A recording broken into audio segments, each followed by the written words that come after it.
পাওয়া যায় না স্বস্তি। মনে করেন আপনার একটা নিরাকার বিয়ে দিলাম, নিরাকার বউ এনে দিলাম, আপনি বাসরে যাই আতাচ্ছেন, বউ তো নিরাকার। হ্যাঁ, ফুলমালা কই? কয় আমি তো নিরাকার। আনন্দ পাবেন? হ্যাঁ, কায়দা আছে। গল্পটা মনে পড়িছে, কব না? থাক, গল্প কব না। না থাক, আমি কব না। কব কতি করছো? ওই বুড়িও কয় কও কও, ভালো বুড়ি রে, তুমি আমার মালা দিলে না।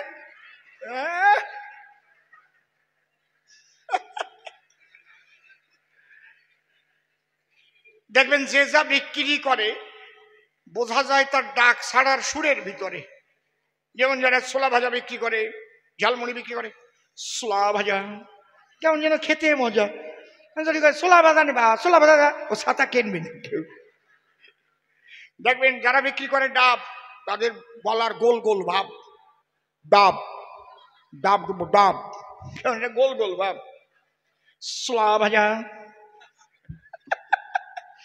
খারাপ সে খারাপ চায়, এই চায় শুনলি মনে একটু এক কাপ খাইয়ে নেই না। একজন ওই কাপড় বিক্রি করে গ্রামে ঘুরিয়ে ঘুরিয়ে ডাক ছাড়িছে, কাপড় চোপড় নেবেন, কাপড় চোপড়। কাপড় লম্বা, ডাকও লম্বা। যদি কাপড় চোপড় নেবেন, কাপড় চোপড় ভালো লাগে না।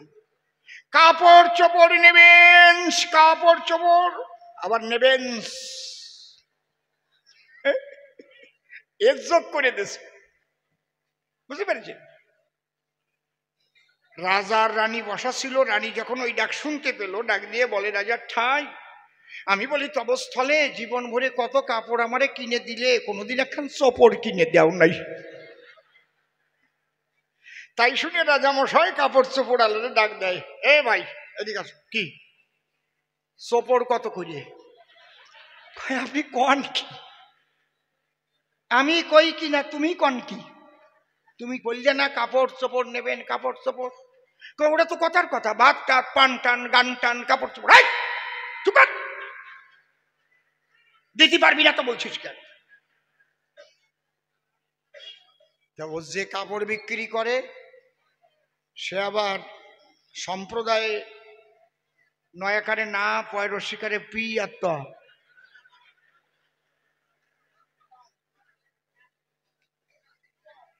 জম্বের বুদ্ধি ওর মধ্যে, মাইরি মানসি কয়, আমি বাবা যাই, আমি জানি, আমারে যেন দোষ দিয়ে না গায়ে, আমি পাগল মানুষ।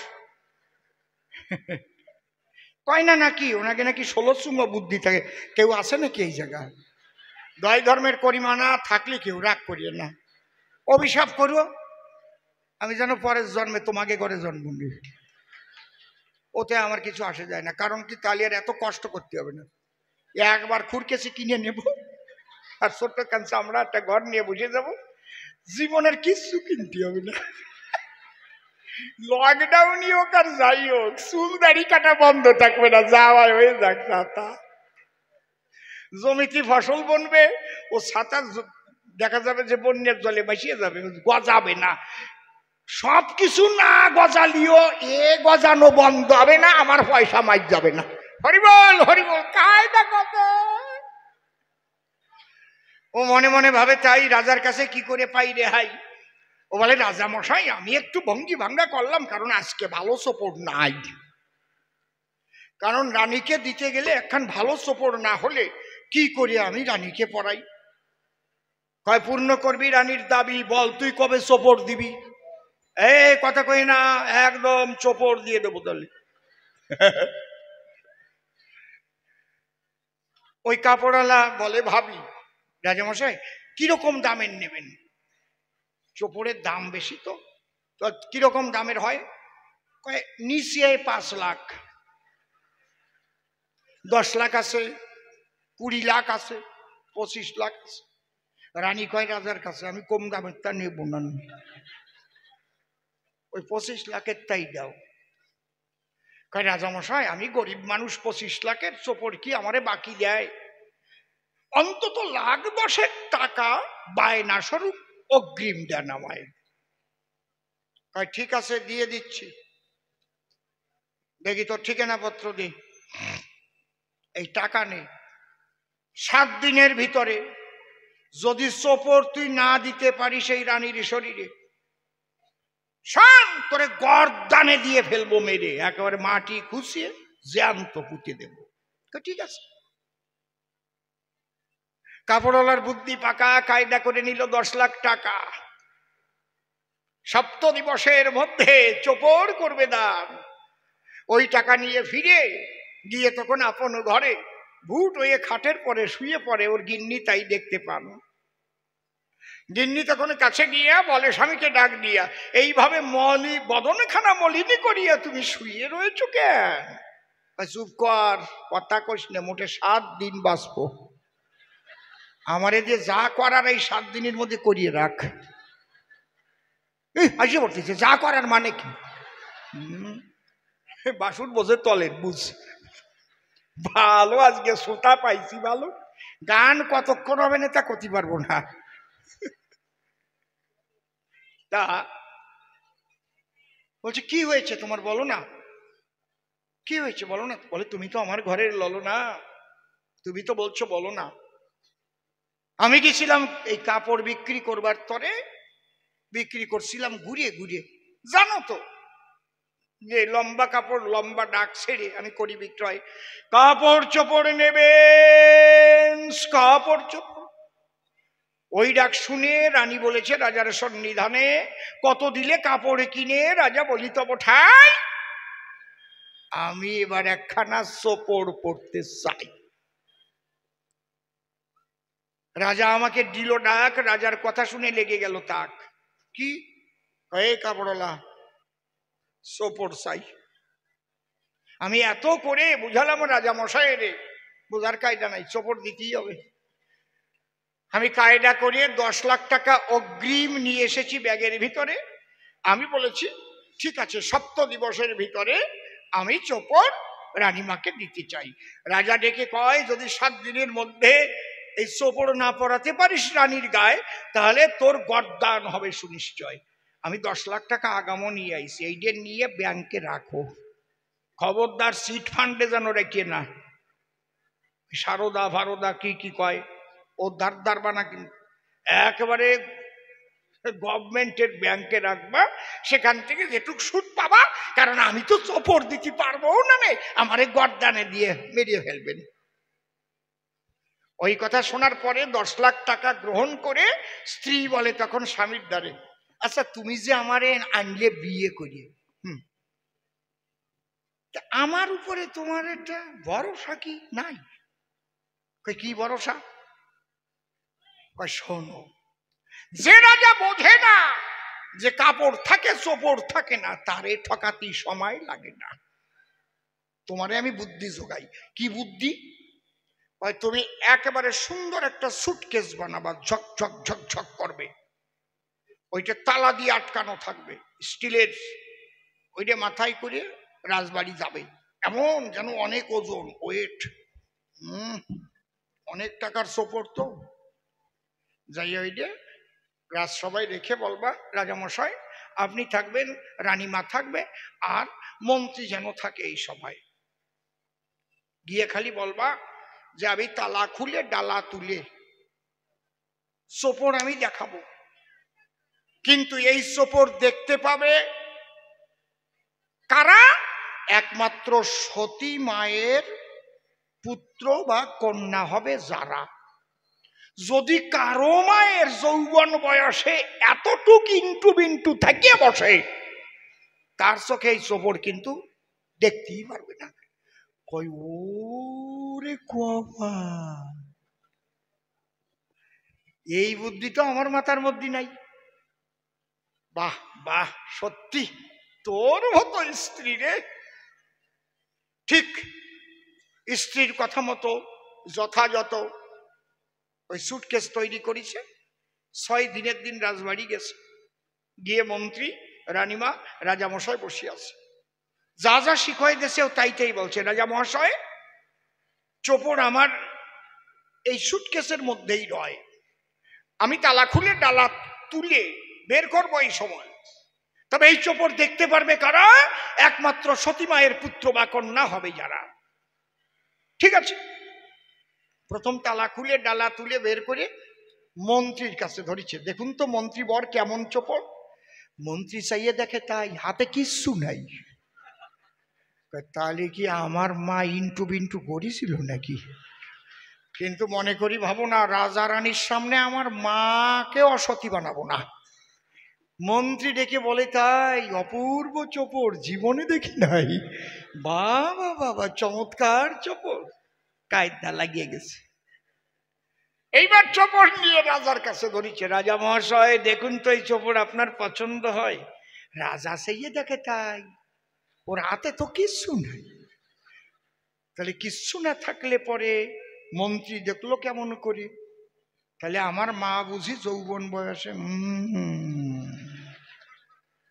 আমি মনে করি ভাবো না, আমার মাকে আমি অসতী বানাবো না। রাজামশাই বলে, চমৎকার চমৎকার হয়েছে চোপড়খানা, দেখো রানীর পছন্দ হয় কিনা। এইবার ওই চোপড়খানি হাতে নিয়ে বলছে, ও মা রানী, দুইজনের তো খুব পছন্দ হয়, তোমার পছন্দ হবে নাকি আমার কাছে বলো দেখি। রানীর কাছে চোপড় ধরে কয়।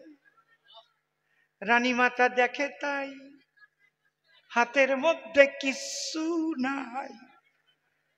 তাহলে মন্ত্রী রাজা দেখলো কোন কায়দায়, তাদের ওদের মা তো সতী ছিল, তাইতেই ওরা দেখতে পেল। জানি না আমার মা কার সঙ্গে প্রেম করে বেড়ায়। আমি মনে করি ভাবো না, আমার মাকে অসতী বানাবো না। রানী বলে, অপূর্ব চোপড়খানা আনিলে হেথায়, কি সুন্দর। আরো দেখি, বাহ, 7টা রং চোপড়ের ভিতরে। রানী একটু বেশি বেশি করে দেখতেছে মারে সতী বানাবার তরে। বা বাবা, বেনি আসহ কলা, বা বা, চমৎকার চোপড় বটে, আনিলে আমার নিকটে, আনন্দ তাই হয়েছে উদয়। ওই কথা শোনার পরে রাজা মনে চিন্তা করে, এইবার রানীকে ফেলবো বেকায়দায়। রাজা বলে, রানী তুমি কথা ধরো, তোমার এই কাপড় খুলিয়ে চোপড় পরো। কায়দা কায়দা। রানী তখন পড়লো বেকায়দায়। রানী দেখে বলে, তাই ওই চোপড় ভাঙার আমার ইচ্ছা নাই, ওটা আলমারিতে জীবন ভরে রাখতে অভিপ্রায়। নিরাকার সাধনা যাহা চোপড়ের মতো তাহা, বুঝতে পারছেন? ওটা পড়া যায় না কোনোদিন ও গায়। তাই জ্ঞানের জগতে থাকে যারা, নিরাকারবাদী হয় তারা, আর যোগের দ্বারায় আত্মা দেখতে পায়। কিন্তু ভক্ত যারা ভক্তি বলে, ভাসিয়া তুই চোখের জলে, কৃষ্ণ বলে হরি বলে করে আকর্ষণ। শোনো তোমরা ভক্ত যত, নিরাকার হয়ে ঘনীভূত, কৃষ্ণ হরি রূপে এসে দেয় দর্শন। ভক্ত ভগবানের মিলন হলো প্রেমানন্দে, হরি বলো হরি বল। এই লীলা করতে এসেছে যশবন্ত নন্দন। যেমন বৃন্দাবনে কৃষ্ণ এলো, কত লীলা করেছিল, একবার হরি হরি বলো ভক্তগণ, হরি বল। তাহলে এই যে ভক্তির সাধনা, এরে কয় একমাত্র সনাতন ধর্মে পাওয়া যায়, অন্য ধর্মে ভক্তির সাধনা নাই। তাই দাঁড়িয়ে বলি, সবার ধার তাদের আল্লাহ গড নিরাকার, আর সনাতন ধর্মে সাকার পূজা করে দেখি ভাই। বুঝতে পারছেন কি?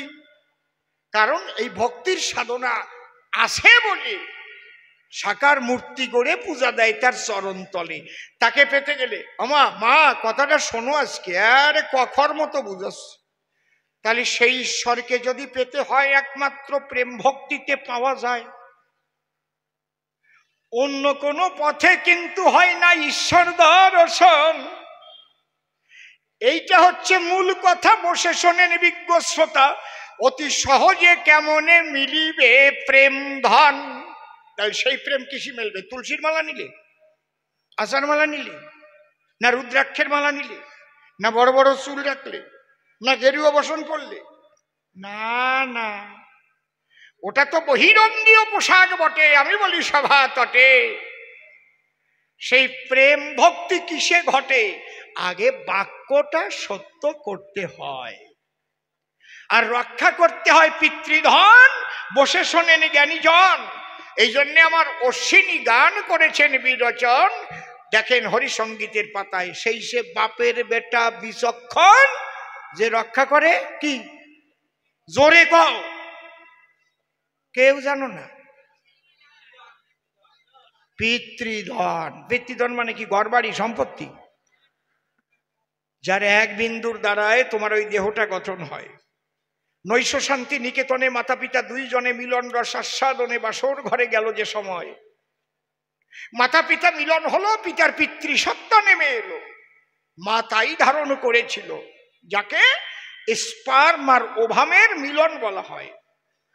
ডিম্বাণু শুক্রাণুকে গ্রহণ করে, জানেন যত নারী নরে, ধীরে ধীরে কোষ বিভাজনের দ্বারায় ওই অন্ধকার ঘরে ধীরে ধীরে এই দেহটি ঈশ্বর তৈরি করে। দেখেছেন ঘটনা কোথায়? তাহলে মূল কি? মাতা পিতার দুই শক্তি, তাই তো নাকি? তাহলে এই যে পিতৃধন যদি কেউ রক্ষা না করে, ওই ধন যদি বেভিচারে নষ্ট করে ফেলায় চরাচরে, তার দ্বারাই কিন্তু প্রেম ভক্তি পাওয়া সম্ভব নয়। তাহলে প্রেম ভক্তি পেতে গেলে প্রথম যে সত্য কথা বলে এবং পিতৃধন রক্ষা করে চলে, একমাত্র সেই মানুষ যদি হরি হরি বলে, কৃষ্ণ কৃষ্ণ বলে, তার হতে পারে প্রেমের উদয়। বোঝা গেল কি নাকি? তাই নাহলে প্রেম হয় ক্ষণিকের তরে হয়। হরি নামের তো একটা ক্রিয়া আছে, ক্ষণিকের তরে প্রেম হয়, আবার ওখান থেকে বেরিয়ে গেলে ওই প্রেম বাতাসে উড়িয়ে চলে যায়, কর্পূর ওড়ার মতো। বুঝতে পারছেন? যেই ওই আসর ছেড়ে মাতাম ছেড়ে ফিরে যাবে আপন ঘরে, যে হাত দিয়ে প্রেমের দ্বারায় ভক্তকে জড়িয়ে ধরে, সেই হাত দিয়ে আর এক নিজের বাইকে বাড়ি মারে। ঠিক কলাম না বেঠিক কলাম? তাহলে প্রেম টেকসই হলো না। এই জন্যই লেখা আছে, কেউ যদি ঢেউ ধরতে পারো প্রেম সাগরে। আহারে, তাহলে প্রেম তোমার আসে, কিন্তু ওই প্রেম যাচ্ছে কাম সাগরে ভেসে। কেন? তুমি তো আমার হরির বাণী পরিশুদ্ধ ভাবে মানিয়ে চলনি কখন। হয়তো ভক্ত সঙ্গে যখন গেলে তখন প্রেমানন্দে হরি হরি বল বলে সেই প্রেমের বাতাস লাগলো তোমার গায়ে, তাই মাতাম খোলা ছিলে যতক্ষণ, কেন্দ্রে আকুল হলে ততক্ষণ। আবার যখন ফিরে এলে তোমার আঙ্গিনায়, গিয়ে দেখো তাই, আর তোমার সেই প্রেম নাই। এই প্রেম স্থিতি লাভ করে মহাশয় কিসের দ্বারায়? যদি সত্য রক্ষা করে, যদি পিতৃধন রক্ষা করে, তাহলে ওই প্রেম গাঢ় হয় ভিতরে। বোঝা যাচ্ছে? তাহলে সেই প্রেম সহজে কিসে পাওয়া যায়? বৈষ্ণবেরা নামের মালা জপে সর্বদাই। আমার কাছে বলুন দেখি, নাম জপলে প্রেম হয় নাকি? আজ পর্যন্ত দেখেছেন কি যে নাম জপছে আর কেউ কেঁদে আকুল হয়ে যায়? দেখেছেন? কেউ দেখবেন না, কারণ নামে গুণাধিক লক্ষ্য থাকে। জ্ঞান না থাকলে গুনতে পারে না, আর জ্ঞান থাকলে প্রেম হয় না। এই জন্য অশ্বিনী কর্তা লিখেছে, অজ্ঞান যাবে সজ্ঞান যাবে, বাহ্য জ্ঞান তোর পড়িয়ে রবে, এই দশা তোর যখন হবে তখন উঠবে চিদানন্দের নিশান। তাহলে তোমার কি হতে হবে? মতুয়া হতে হবে। মতুয়া মানে কি? মেতে যেতে হবে। হা কৃষ্ণ, হা কৃষ্ণ, হা কৃষ্ণ, গুণাগুণের দিক লক্ষ্য থাকবে যতক্ষণ ভগবানের দেখা পাবা না ততক্ষণ। বোঝা যাচ্ছে? এর চাইতে ভালো করে আমি বুঝতে পারবো না। চণ্ডী পাঠ করে যতদিন কালী পূজা থাকবে চরাচরে, মা কালী কোনোদিন আসবে না তার দ্বারে। যে লোকটা চণ্ডী পড়ার মতো ক্ষমতা ছিল না মশায়, তার নাম কি? সে লেখাপড়া জানতো না। কি নাম? কিন্তু মার সাথে কথা কয়। কি নাম? রামকৃষ্ণ ঠাকুর। আরে কপাল, ক খাও জানতো না, শুধু মা মা মা মা বলে ভাসিয়া দুই চোখের জলে মাটির মূর্তি মৃন্ময়ীকে চিন্ময়ী করে এনেছে তার ধারে একমাত্র ভক্তি প্রেমের দ্বারায়। বুঝতে পারছেন কি বলছি? বসে শোনেন শুধু সৎ, এইটাই হচ্ছে মতুয়া মত। ইষ্ট নামে মাতোয়ারা হয়ে যেতে হয়। এই জন্যে জয়ডাঙ্কা, কাসর, শিঙা, বাইরের কোনো শব্দ যাতে না আসে তার জন্য জোরে জোরে জয়ডঙ্কা, শিঙা, কাসর বাজাই এসেছে। তার মধ্যে হরিনাম করিছে কীর্তন। ওই কৃষ্ণ নামে প্রেম পেতে গেলে ওটা রাগ রাগিনীতে না করিলে এক ফোঁটাও চোখের জল হয় না, পতন হবে। যখন রাগিনীতে টান দেবে, রাগ রাগিনীর সুরে চোখের জল ঝরে। শুধু মালা জপলে পরে কি আর প্রেম বাজারে যাবে? এই জন্য হরিচাঁদ ঠাকুর যিনি প্রেম পাওয়ার সহজ পথ দিয়েছেন, তিনি আসো সবাই মাতাম দাও, হরি বল হরি বল হরি বল।